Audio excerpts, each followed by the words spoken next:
שזה לא ענת או אנה, רק שזה לא ענת או אנה.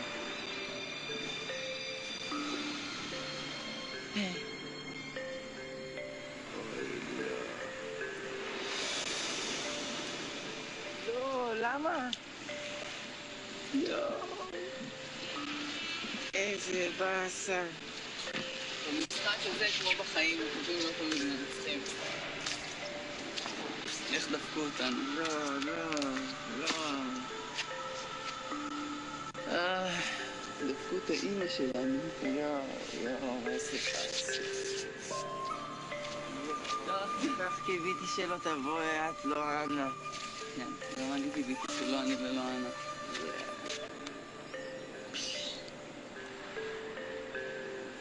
לא יהיה את הגמר שחלמנו עליו. יודעת מה? זה מה שמגיע שיקרה בעונה הזאת. מגיע לשלושתנו להיות בגמר. חיינו במקסימום סיכון לאורך כל העונה, ובמינימום לכלוך ביחס לסיכון הזה. שיט. מבחינתי, אני ואת ואנה ניצחנו את המשחק. גם אם עכשיו, אתה יודע, תעופי את ואני אעוף בזה, מי שמנצח זה אני, את ואנה.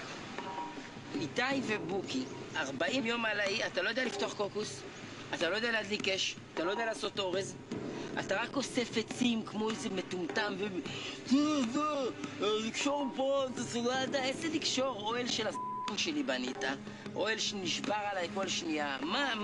מה שבוקי ואיתי עשו, להתחבא כל העונה ולראות שהטילים נגמרו ולצאת להרים את הדגל, ניצחנו במלחמה. לא ניצחת במלחמה, התחבאת במלחמה, אני נלחמתי במלחמה.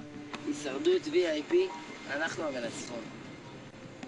מי שמנצח זה אני, את ואנה. זה הניצחון.